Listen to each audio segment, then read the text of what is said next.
모든 성경의 이야기가 다 마찬가지이겠지만 히브리서의 주제를 하나로 딱 요약하면 아들 이야기예요. 아들 이야기. 히브리서 1장의 1절과 2절, 오늘 우리가 읽은 이 말씀은 구약의 율법이 어떻게 예수님으로 말미암아 완성되는지에 대한 이야기를 해주고 있습니다.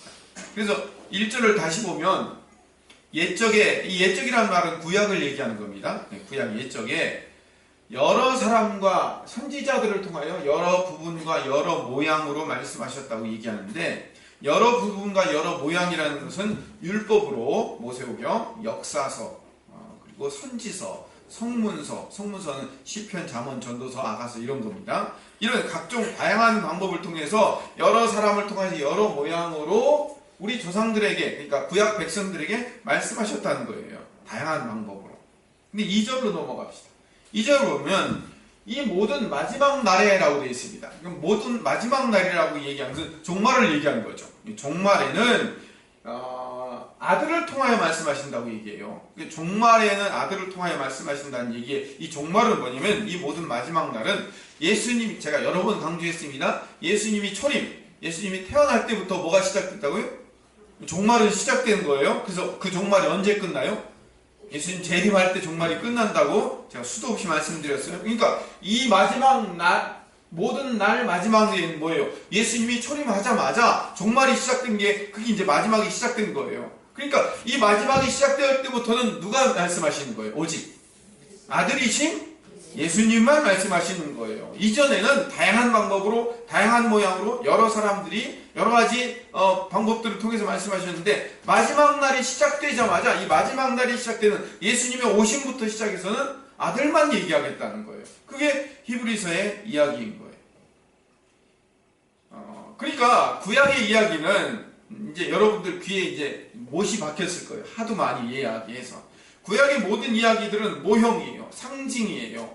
그 구약은 다 예언이라고요. 이 모든 모형과 상징과 예언들이 전부 다 이 마지막이 시작되는 예수님이 오시자 그 예수님에게 완성되는 거예요.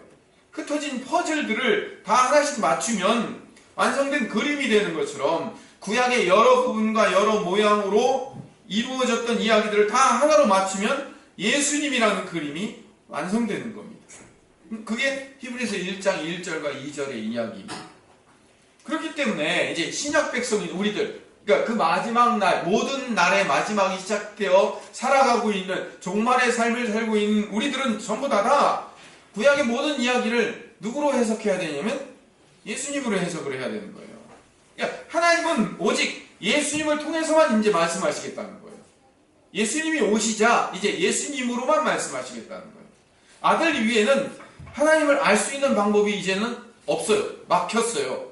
아들 이외에는. 예수님께서 뭐라고 말씀하시면 아들을 영접하는 자는 아버지를 영접하는 자라고 말하고 있거든요. 요한복음 13장 20절 같이 읽을까요? 내가 진실로 너희에게 이르노니 내가 보낸 자를 영접하는 자는 나를 영접하는 것이요 나를 영접하는 자는 나를 보내신 이를 영접하는 것이니라. 예수님 영접해야 하나님을 영접하는 거래요. 또 예수님 본자가 하나님 본자라는 거예요. 요한복음 14장 9절 같이 읽읍시다. 예수께서 이르시되 일어나 내가 이렇게 오래 너희와 함께 있으되 너희가 나를 알지 못하느냐. 나를 본 자는 아버지를 보았거늘 어찌하여 아버지를 보이라 하느냐. 예수님 본자는 아버지 본 거나 똑같다고 얘기를 하는 거예요. 심지어는 하나님으로 가는 길은 예수 나밖에 없다라고 얘기하는 거예요. 그게 요한복음 14장 6절에 있어요. 읽읍시다. 예수께서 이르시되 내가 곧 길이요 진리요 생명이니 나로 말미암지 않고는 아버지께로 올 자가 없느니라. 그러니까 하나님 아버지께로 가는 유일한 한 개의 통로가 딱 하나밖에 없어요. 뭐예요? 예수님. 그래서 하나님은 무조건 예수님 중심으로 일하셔.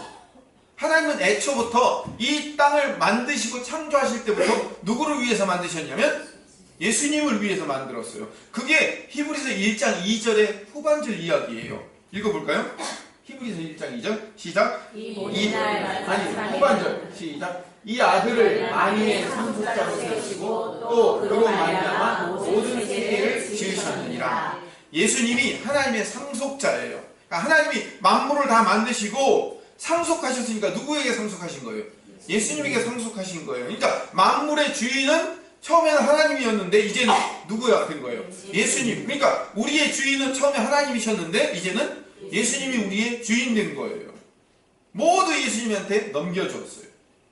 이 얘기를 가장 잘 풀어서 설명한 데가 에베소서예요. 에베소서에서 이 얘기를 히브리서 1장 1절과 2절 말씀을 길게 늘려서 설명을 했어요. 어떻게 길게 늘려서 설명해놨냐면 에베소서 1장 3절에 보니까 제가 읽어볼게요. 찬송하리로다 하나님이고 우리 주 예수 그리스도의 아버지께서 그리스도 안에서 하늘에 속한 모든 신령한 복을 우리에게 주시되 곧 창세 전에 우리를 만들기도 전에 만물을 만들기도 전에 그리스도 안에서 우리를 택하사 우리로 사랑 안에서 사랑으로 예정하다 이런 뜻이에요. 그 앞에 거룩하고 흠이 없게 하시려고 그 기쁘신 뜻대로 우리를 예정하사 예수 그리스도로 말미암아 자기의 아들들이 되게 하셨으니 이는 그가 사랑하는 자 안에서 우리에게 거저 주시는 바 그의 은혜의 찬송 영광을 찬송하게 하려는 것이라. 잘 들으세요. 여기 마지막에 뭐라고 되어 있어요? 그의 은혜의 영광을 찬송하게 하려는 것. 누구의 은혜? 예수님의 은혜의 영광을 찬송하게 만들려고 우리를 창세전부터 준비해서 우리를 택하여 구원받아 결국 우리의 일수를 통해서 우리의 삶을 통해서 누구를? 예수님을 찬송하게 만들려고 우리를 지어내신 거예요.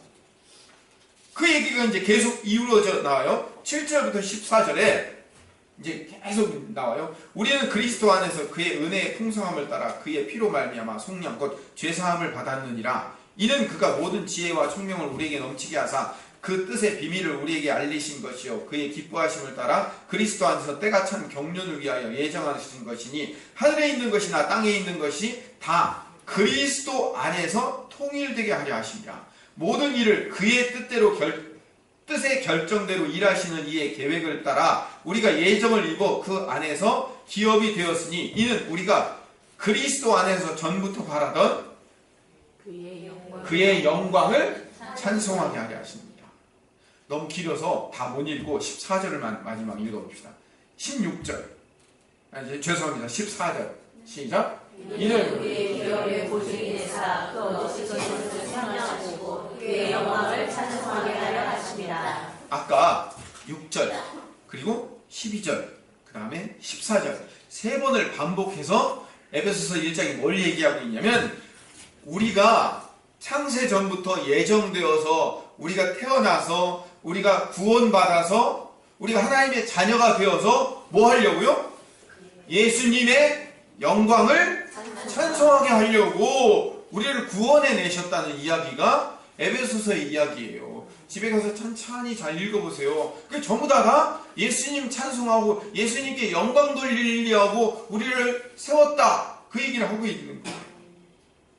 근데 이 에베소서의 긴 이야기, 이 복잡하고 길고 어려운 이야기 이걸 설명하려면 오늘 한 시간을 다 설명해도 못할 만큼 이 긴 이야기를 히브리서 1장 3절에 요약을 했어요. 압축해서 요약을 했어요. 어떻게 압축해서 요약했나 봅시다. 1장 3절 다시 읽읍시다. 시작. 이는 하나님의 영광의 광채이시소. 이는 누굴까요? 예, 예수님. 예수님은 하나님의 영광의 광채 그리고 그 본체의 형상. 그러니까 예수님이 하나님의 영광이라는 거예요. 그 다음 읽어봅시다. 그의 능력의 말씀으로 만물을 붙드시며 죄를 정결하게 하는 일을 하시고 높은 곳에 계신 지극히 크신 이의 우편에 앉으십니다. 지극히 높으신 이가 누구예요? 하나님이죠. 그 하나님 우편에 앉으셨어요. 그분이. 그러니까 이런 거예요. 중요한 것은 예수님이 하나님의 영광이신 거예요.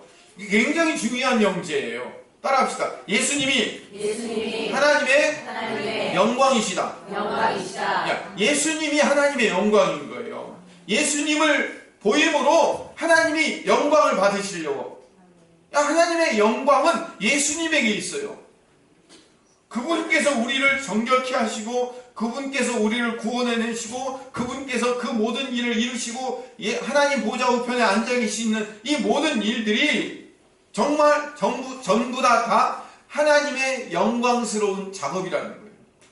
이거예요. 하나님께 영광이란 얘기는 쉽게 얘기하면 지난 수요일 날에도 제가 말씀드리지만 내 아들 예수가 얼마나 대단한지 아니? 이거예요.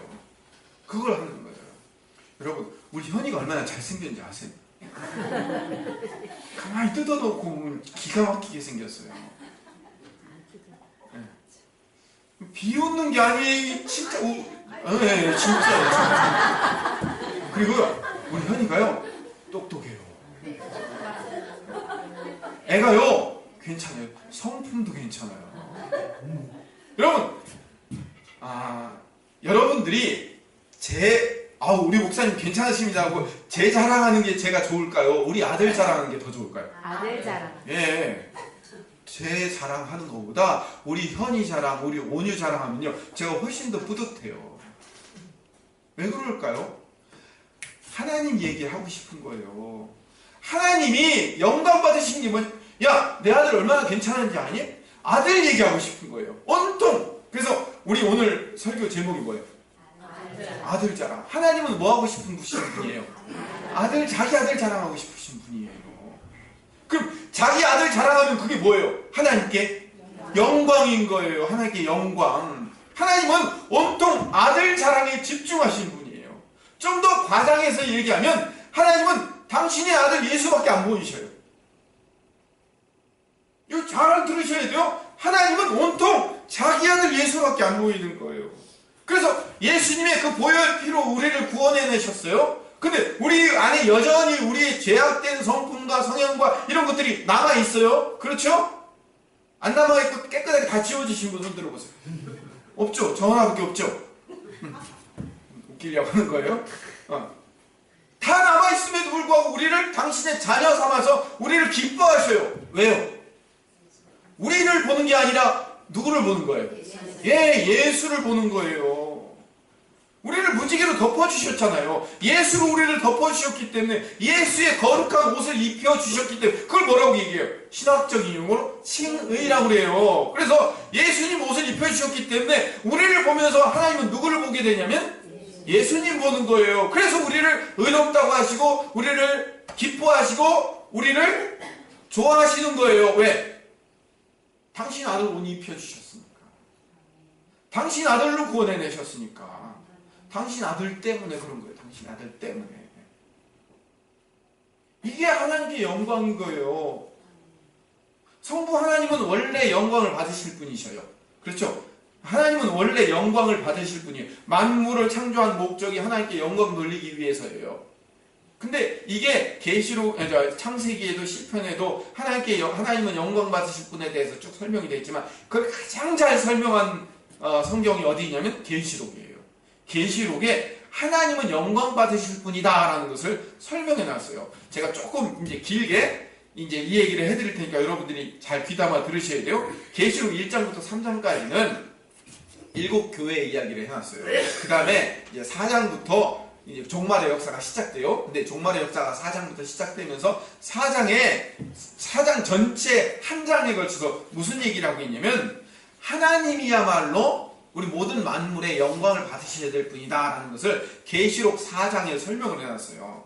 4장 2절부터 보면 4장 2절에 내가 그 성령에 감동되었다니까 사도 요한이 성령에 감동되어서 보라 하늘에 보좌를 베풀었고 그 보좌 위에 앉으신 이가 있는데 보좌 위에 앉으신 분이 누구일까요? 성부 하나님이셔요. 그 하나님이 어떤 모양으로 되어 있냐면 3절에 앉으신 이의 모양이 벽옥과 홍보석 같고 또 무지개가 있어 보좌에 들렸는데 하면서 하나님의 모습을 설명하고 또 4장으로 넘어가니까 24개의 보좌가 있는데 그 보좌에 장로들이 다 앉아있어요. 그리고 그 장로들이 다 금관을 다 쓰고 있어요. 그리고 5절에 보니까 하나님의 7영, 다시 말하면 성령이 그 성부 하나님의 보좌 옆에 7영으로 두루 서 있어요. 그리고 6절에 보니까 그 수많은 네 생물이 나와요. 네 생물. 이 네 생물이라는 것은 만물의 상징이에요. 만물. 그 네 생물이 하나님을 찬송해요. 뭐라고 찬송하냐면 하나님이 거룩하다 거룩하다 거룩하다 하나님을 찬송해요. 8절부터 읽어봅시다. 8절 시작. 네 생물은 각각 6날개를 가졌고 그 안과 주위에는 눈들이 가득하더라. 그들이 밤낮 쉬지 않고 이르기를 거룩하다 거룩하다 거룩하다. 주 하나님 곧 전능하신 이여 전에도 계셨고 이제도 계시고 장차 오시리시라 하고 그 생물들이 보좌에 앉으사 세세토록 살아계시는 이에게 영광과 존귀와 감사를 돌릴 때에 내 생물이 하나님 앞에만 그 성부 하나님에게만 거룩하다 거룩하다 거룩하다 하면서 영광을 돌리더라는 거예요. 영광을. 그리고 그 뒤에 10절에는 24장로가 또 똑같이 하나님께만 영광을 돌리더라는 거예요. 11절을 읽어봅시다. 시작. 우리 선하나님이여 영광과 존귀와 혼을 받으시는 것이 합당하오니 주께서 만물을 지으신지라 만물이 주의 뜻대로 있었고 또 지으심을 잘하자니라 하더라. 자, 내 생물이 대표하는 모든 피조물들이 다 하나님께만 영광을 돌리고 있더라는 거예요. 그래서 모든 만물을 창조하셨다는 이야기예요. 하나님의 영광 받으시기에 합당하신 분이라는 걸 계시록 4장에 설명을 하고 있는데 그 4장보다 더 중요한 게 5장이에요. 계시록 5장으로 넘어가면 보좌에 앉으신 분 오른손에 두루마리가 있어요. 두루마리. 성경에서 말하는 두루마리는 뭘 상징하죠? 네, 성경을 상징해요. 자, 우리는 이 성경이 어떻게 되어 있어요? 이렇게 되어 있죠. 그렇죠? 옛날에는 어떻게 성경이 만들어져 있죠? 양피지에 두루마리로 싸서 해놨다고요. 그래서 두루마리, 성경에 두루마리 하면 100이면 100다 이 성경을 상징하게 되어 있어요. 이 두루마리를 원래 보좌에 계신 분, 다시 말하면 하나님이 이 성경을 갖고 계셨어요. 그런데 이 두루마리 성경을 천사가 나타나서 뭐라고 계시냐면 천사가 한 명 나타나가지고 이 두루마리 인을 누가 뗐어? 그러니까 두루마리가 이게 눌려져 있으면 거기에 마지막에 인을 딱 박아놨어요. 그러면 그 인을 떼야 뭐 하는 거예요? 두루마리가 열린단 말이에요. 똘똘 말아놨으니까. 그러면 근데 천사가 그 인을 뗄 사람이 없는 거예요. 그래가지고 이 인을 뗄 사람, 그러니까 두루마리 성경을 열어서 펼쳐서 그거를 실천하고 그것을 완성시킬 사람이 없다 이 얘기를 하는 거예요. 상징적으로. 상징이에요.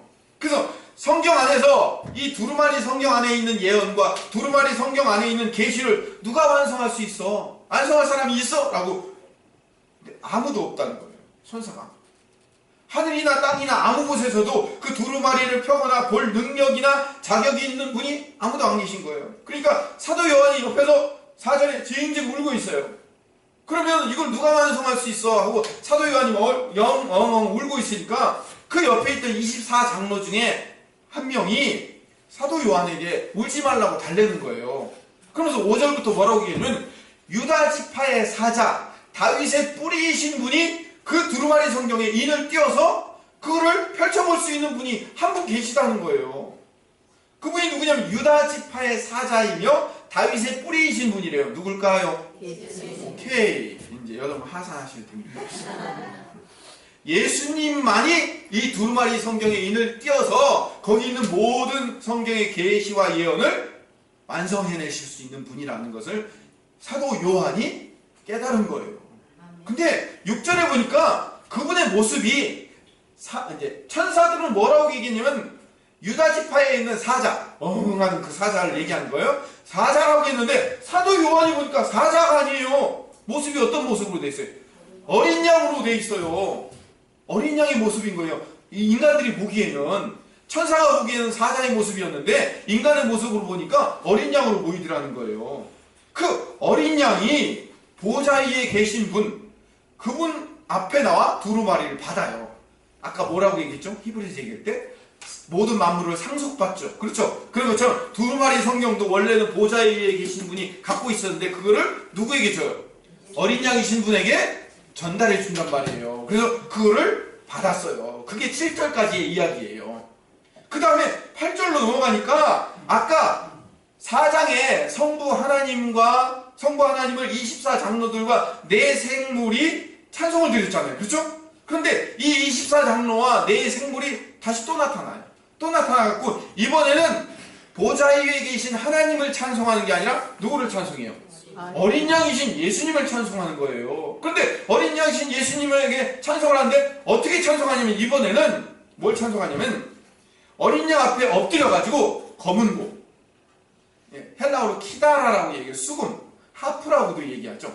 검은고로 찬양을 드리는 거예요. 이 검은고는 악기를 상징해요. 악기로 하나님 앞에 찬양을 드려요. 그리고 금대접을 하나님 앞에 드려요. 근데 금대접 안에는 뭐가 들어가 있냐면 성도들의 기도가 들어가 있어요. 여기서 말하는 기도는 헬라어로 프로시케라고 해가지고 우리가 그 하나님 이것 좀 주세요, 저것 좀 주세요라고 하는 그 간구는 데시스라는 단어예요. 데시스. 이 데시스는 하나님 내가 지금 오늘 이게 필요하니까 이거 좀 주세요 하고 나의 필요를 채워달라고 하는 간구는 데시스예요. 근데 프로시케는 뭐냐면 하나님 앞에 예배함으로의 기도예요. 그러니까 예배하면은 기도. 그러니까 예수님을 높이기 위한 기도. 우리 예수님은 찬양 받으실 분이 합당하신 분입니다. 우리 예수님은 대단하신 분입니다. 우리 예수님은 뛰어나신 분입니다. 우리 예수님은 멋지십니다. 라고 예수님을 높이는 기도가 프로시케예요. 예배로서의 기도를 얘기하는 거예요. 그 프로시케를 하나님 앞에 올려드리더라는 거예요. 왜 그렇게 찬송할까요? 왜 24장로와 내생물이 아까 처음에는 보좌에 앉으신 하나님을 찬송하다가 이번에는 왜 예수님을 찬송할까요? 두루마리 성경이 처음에는 성부 하나님이 갖고 있었는데 그거를 상속해줬죠. 내려보내줬단 말이에요. 물려줬어요. 그래서 그 아들 예수가 그거를 받아가지고 그 인봉을 떼시기에 합당하신 분 9절 봅시다. 9절. 그들이 새 노래를 불러 이르되 두루마리를 가지고 그 인봉을 떼기에 합당하시도다. 그분은 어떤 분이냐면 하나님이 만들어주신 모든 계시와 모든 예언을 이루시기에 합당하신 분, 그 이루실 능력이 있으신 분, 그걸 완전히 이루신 분이시기 때문에 그분을 찬양할 수밖에 없는 거예요. 뭘로?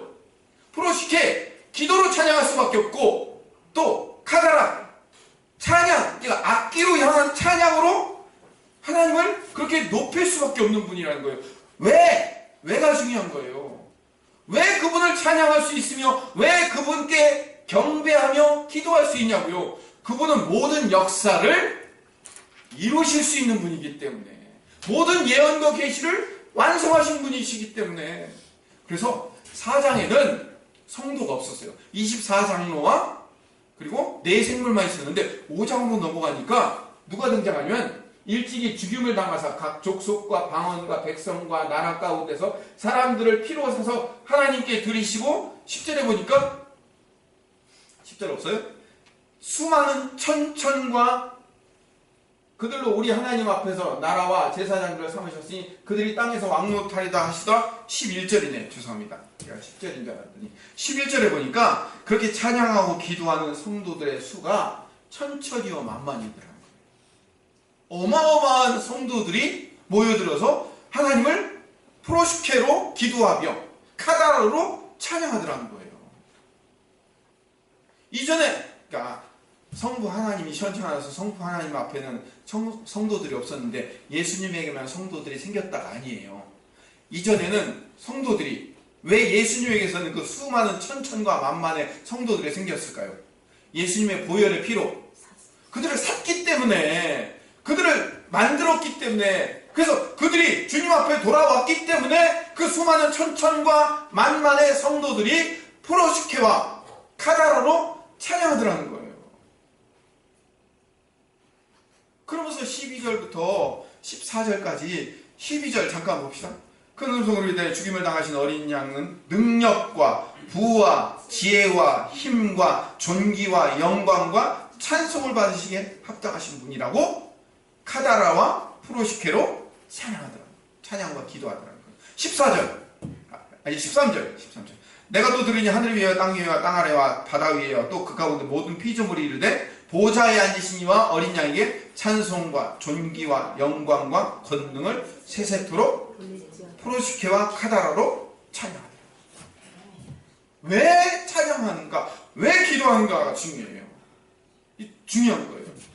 우리 김기봉 목사님은요, 여기에 이 필이 꽂히신 분이에요. 찬양과 기도에 필이 꽂히신, 영원토록 찬양과 기도하시기 위해 만들어지신 분이셔요.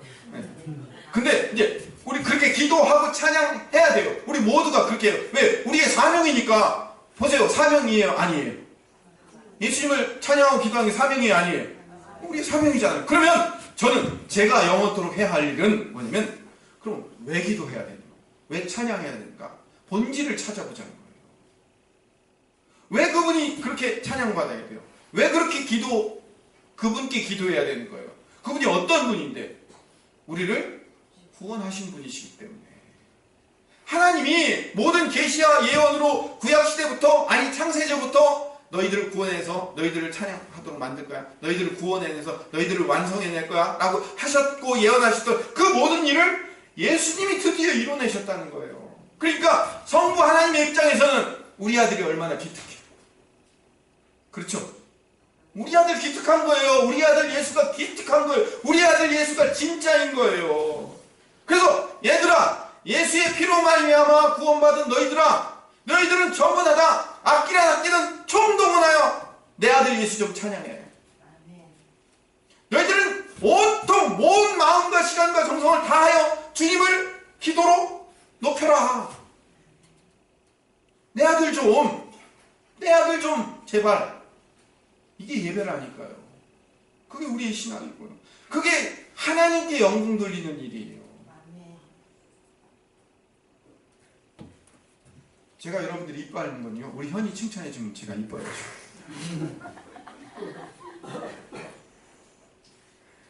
농담인데 그만큼 하나님이 예수님 자랑을 하고 싶은 거예요. 하나님의 예수님 자랑이 뭐라고요? 하나님께 영광 드리는 길이에요. 하나님께 영광 돌리는 길. 모든 사람에게는 질투와 시기가 있습니다.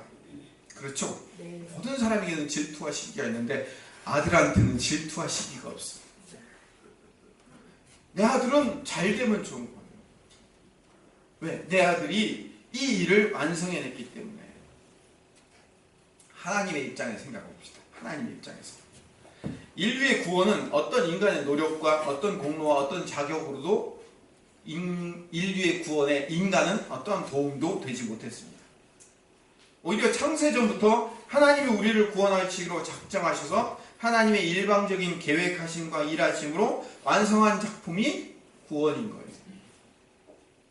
그래서 그 구원을 우리가 은혜로 받았다는 얘기는 뭐예요? 공짜로 선물로 받았다는 거예요. 우리가 한 일은 아무것도 없어요. 그 예수님의 구원 역사를 하나님이 누구를 통해 이루신 거예요? 내 아들 예수 통해서 이루었다. 내 이것 좀 알아줘 라고 얘기를 하시는 거예요. 그래서 하나님께 영광 돌린다는 것은 예수님이 우리를 구원하셨다는 그 엄청나고 놀라운 은혜와 사랑을 깨닫는 거예요. 그게 하나님께 영광인 거예요. 하나님께서는 내 아들 예수가 너희를 위해서 한 그 모든 일이 얼마나 크고 놀라운지 좀 알아줬으면 좋겠다라고 날마다 말씀하시는 거예요. 그렇다면 여기서부터가 중요합니다. 정말 중요합니다. 마귀는 우리의 신앙을 어떻게 변질시킬까요?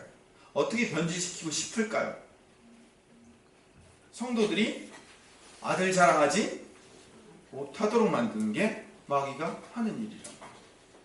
여러분, 죄송합니다. 성부 하나님이 온통 어디에 초점이 꽂혀 있다고요? 내 아들 예수에게 초점이 꽂혀져 있어요. 그러면 마귀는 어떻게 하면 되겠냐고요? 모든 성도들이 아들 예수에게로 초점이 맞춰지지 않으면 마귀가 성공한 거란 말이에요. 마귀의 계략이. 이게 중요한 거예요. 우리 신앙에서. 아들 자랑하지 못하도록 만드는 것. 마귀는 어떻게 더 계략하는지 아세요? 아들 자랑하는 것처럼 하면서 사실은 자기 자랑하도록 만들면 마귀의 계략에 성공한 거예요. 우리가 신앙생활 하면서 성도들이 신앙생활 하면서 우리가 하나님께 영광 돌린다고 하면서 사실은 내가 주체가 되어서 내가 신앙생활 열심히 하는 것이 하나님께 영광이라고 생각하게 만드는 게 뭐예요? 마귀의 계략이에요. 우린 전부 다 그런 차원에서 속고 있는 거예요. 나의 최선의 신앙생활, 나의 최선의 예배, 나의 최선의 찬양, 나의 최선의 기도로 하나님을 높여드릴 수 있고 하나님께 영광 돌려드릴 수 있다고 생각하게 만드는 게 하나님 생각이며 성령의 생각이 아니고 그게 마귀의 생각이라고요. 목사님 지금 도대체 뭔 얘기를 하는 거예요? 우리 최선 다하지 말라는 거예요. 지금 뭘 얘기를 하는 거예요? 자, 보세요. 우리가 뭔가를 하지 않으면 하나님께 죄스럽고 미안하고 하나님 앞에 영광 돌려드리지 못한 것처럼 생각하게 만들어요. 그래서 내가 열심히 하지 않으면 하나님께 영광 돌리지 못한 것처럼 생각이 들도록 마귀가 나를 자극하는 거예요. 예를 하나 들어봅시다. 여러분, 이제 11월 달이에요. 주보에 보면 이제 사무총회도 올 마지막에 시작되고, 이제 교회는요, 그해 12월부터 새해 년도에 예산이 시작되는 거예요.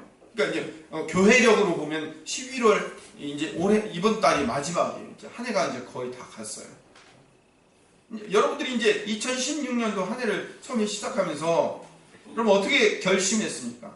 최선을 다해서 열심히 더욱 노력하여 하나님을 잘 섬기고 하나님께 잘해드리고 봉사와 헌신으로 여러분 때문에 하나님께 영광 돌려드릴 일을 기대하면서 여러분 한 해 동안 여러분 되돌아보니까 하나님 영광 받으셨죠? 여러분 때문에? 주님 닮아가는 행동, 그리고 주님 닮아가는 그 삶을 열심히 하셔서 여러분 때문에 하나님이 수많은 영광을 받으셨죠? 아멘! 하고 막 교회가 막 떠나가야 되는 거 아니에요? 왜? 여러분이 1년 처음 뭘 시작하셨어요?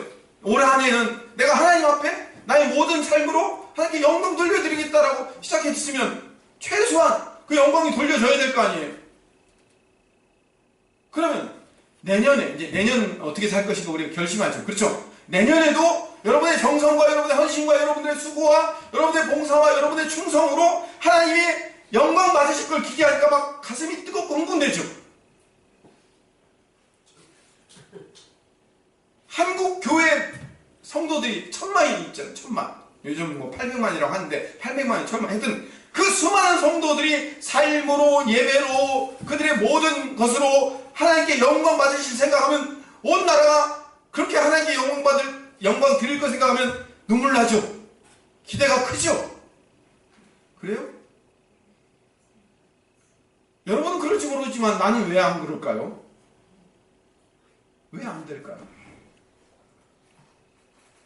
하나님이 정말로 뭘 원하는지를 아셔야 돼요. 여러분이 하나님을 향한 최선의 행동들과 마음을 원하실까요? 틀렸어요. 분명히 말씀드렸습니다. 틀렸습니다. 잘못됐습니다. 아닙니다. 완전히 방향이 틀어져 있어요. 하나님은 우리의 제사와 번제를 원하시지 않고 상한 심령을 원하신다고 말씀하신 그 분명한 뜻을 점검해야 돼요. 우리의 찬양과 우리의 기도, 우리의 예배의 목적을 다시 점검해야 돼요. 우리는 신령과 진정으로 예배를 드리는 자가 아니에요. 예배자인 나의 최선과 나의 정성이 드러나는 것이 하나님께 영광 돌려지는 게 아니라고요. 이거 오해하시면 안 돼요. 영과 진리로 예배하는 자가 되어야 해요. 영이신 성령께서 진리이신 예수님을 깨닫게 만드는 거예요. 영과 진리로 예배하는 것은 뭐냐면 예배자인 나는 없어지고 예수만 남는 거예요. 그리고 우리는 온통 아들만 바라보게 되는 거예요. 예수님이 일하셨음을 기뻐하는 거예요. 그분의 일하심을 자랑하는 것, 그게 하나님께 영광이라고 지금 30분 내내 얘기했잖아요. 예배는요, 예배 안에서 뭘 해야 되는지 아세요? 예수님 자랑하는 거예요. 하나님이 우리에게 베푸신 은혜를 자랑하는 거예요. 와, 하나님 대단하십니다. 하나님 브라보. 하나님 짱이에요. 그걸 예배라고 하는 겁니다.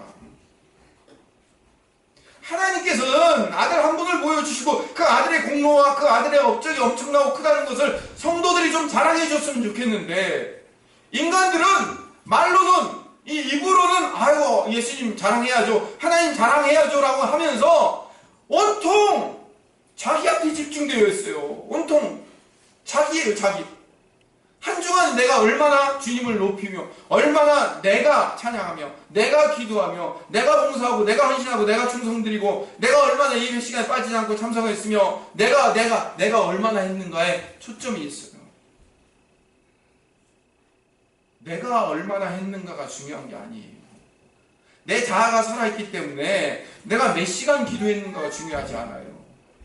근데 나를 죽이고 내 자아가 빠져 예수님 그 아들만 높이고 아들을 자랑하는 예배는요, 시간이 온통 없어 내가 10분만 예배를 드렸어도 기쁜 거예요. 누구를 예배했습니까? 아들 예수를 예배했습니까? 30시간을 예배해도 예수 그분이 중심이 아니고 온통 나에게 집중돼서 하나님 내가 지금 문제가 있는데 이 문제가요 나를 좀 높여, 나를 좀 바꿔주서, 내가 좀 변화돼서, 나에 집중돼 있으면, 그거는 모래 위에 지은 집인 거예요. 예배의 의미를 아셔야 돼요. 예배는 아들 자랑인 거예요. 아들 얘기만 하는 거예요. 예배는 아들 얘기만 하는 게 예배인 거예요. 이 예배 시간에 설교는요, 아들 얘기만 나와야 되는 거예요. 아들 얘기. 그 아들이 이렇게 했습니다. 그걸 예배라고 얘기하는 겁니다. 하나님이 그걸 온통 기뻐 받으시고, 그걸 즐겨하시고, 그걸로 말미암아, 아유, 내 아들 또 자랑했네? 기쁘다! 하면서 영광 받으셨대요. 아들이 높여진 거예요. 아들이.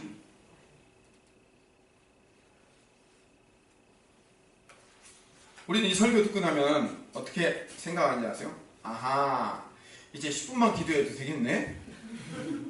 라고 우리는 합리화하는 악당들인 거예요, 우리가. 그게 우리인 거예요. 그럼 기도 더 많이 안 해도 되고, 예배 참석 덜 해도 되고, 봉사 안 해도 되고, 찬양 덜 해도 그냥 마음에 아들만 있으면 되는 거네 라고 우리의 게으름을 합리화시키는 대책 없는 멸망할 존재가 바로 나라는 것을 깨닫는 거예요. 그래서 우리에게 누가 필요한 거예요? 예수님이 필요한 거예요. 여러분이 제 설교를 좀 듣다 보니까 여러분에게 나타난 삶의 열매들이 등장하는데, 그게 뭐냐면 좀 덜 열심히 해도 괜찮을 합리화의 도구를 만들어주는 거예요. 여러분, 이전에는 열심히 했어요. 여러분도 여기 그 지성전으로 들어오고 와서 할 때는요, 여러분 굉장히 열심히 했어요. 월상예배 드리면요, 뭐 한 15명, 한 20명 될 때도 있었어요. 근데 지난 11월달 월상예배 딱 4분 오셨어요. 요즘은요, 새벽예배를 안 오셔요. 장과금 권사님 혼자 오실 때도 많아요. 수요예배도요, 처음에는요, 한 15명, 20명까지 올 때가 있었는데요, 요즘은 5명, 6명 오시더라고요. 그럼 주위 둘러보세요. 주일날도 아주 쑥 빠지셨어요. 아주 수고하셨어요. 우리의 열심이 다 없어져 가는 거예요, 우리의 열심이. 왜? 우리의 열심이 중요하지 않아. 우리는 하나님, 그 아들 예수만 바라보면 되니까. 하고. 우리는 온통 그렇게 합리화하는 거예요. 그럼 여러분들이 이전에는 왜 열심히 했어요? 제 설교 듣기 전에 왜 열심히 했냐고요? 왜 열심히 했어요? 그렇게 열심히 하면 여러분의 그 최선을 다한 신앙적 행위와 행동들 때문에 복을 주실 것이라는 기대감 때문에 열심히 했잖아요. 그게 복이 아니라니까 열심히 안 하잖아요. 그럼 여러분은 다 뭘 위해서 신앙생활 하는 거예요? 여러분이 받을 복을 위해서 신앙생활 하는 거잖아요. 그러니까 여러분이 가짜라는 거예요. 우리 모두가 몽땅 다 가짜라는 것이 들통나야 되는 거예요. 나는 가짜였습니다. 우리 신앙의 중심은 예수 그분에게 가 있지 않고, 당신의 아들 자랑이 가 있지 않고, 우리는 온통 나에게 가 있어요. 나에게. 내가 복 받으려고, 내가 위로 받으려고, 내가 치유 받으려고, 내가 회복되려고 온통 나에게 집중돼 있다니까요. 하나님은 야, 그거 아니야. 그거는 굉장히 비슷한 것처럼 보이지만, 나를 높이는 것처럼 보이지만 사실은 아니야.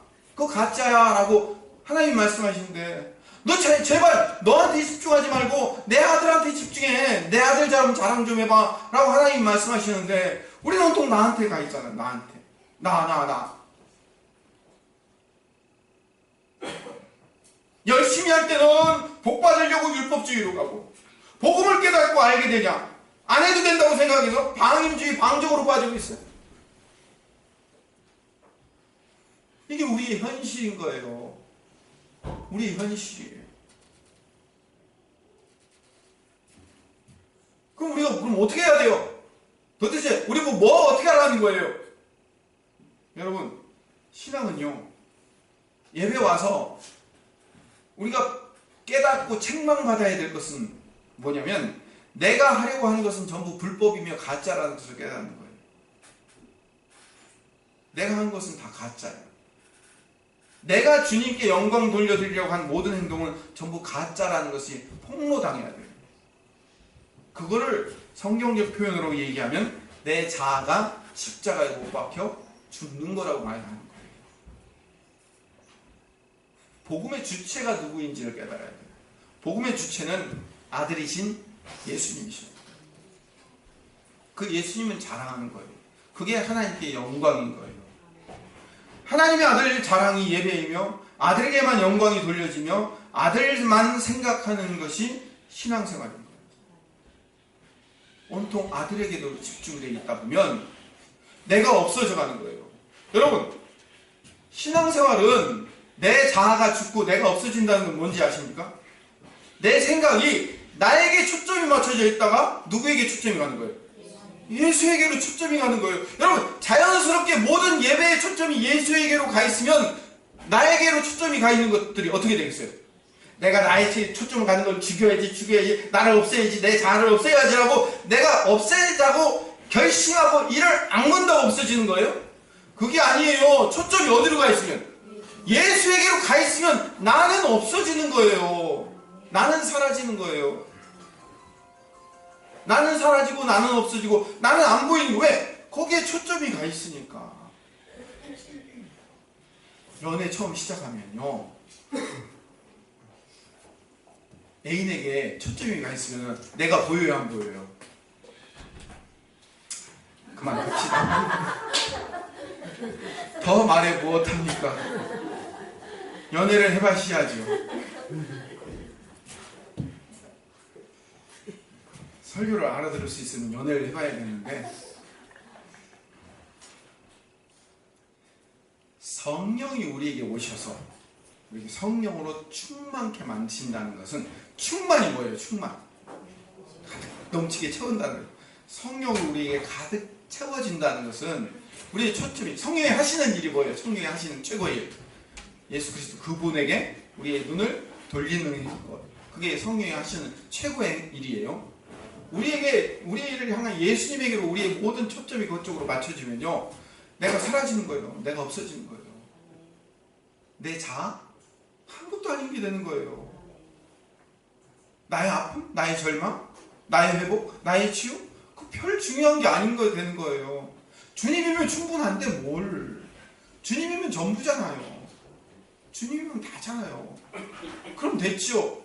라고 주님에게로 초점이 가 있으면요, 이거는 자연스럽게 그냥 자동적으로 치유와 회복과 그리고 감사와 기쁨이 이 성령을 통해서 내 안에 드러날 수밖에 없어요. 성경이 요구하는 진짜 중요한 원리는 포도나무의 가지가 제발 붙어있기를 바라는 거예요.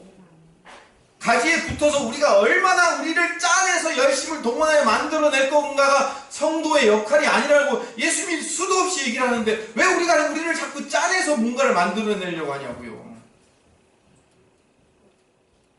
여러분이 예전에 열심히 했던 것이 얼마나 잘못되었는가를 깨닫고, 또 여러분이 얼마나 게으른 지금이 얼마나 잘못되어 있는가를 깨닫고, 아하! 우리가 이제 예수님 그분에게 초점 맞추지 않으면 안 돼 라고 예수님에게 우리의 초점을 맞춰 돌아갑시다. 예수님에게로 돌아갑시다. 그래서 그 예수님이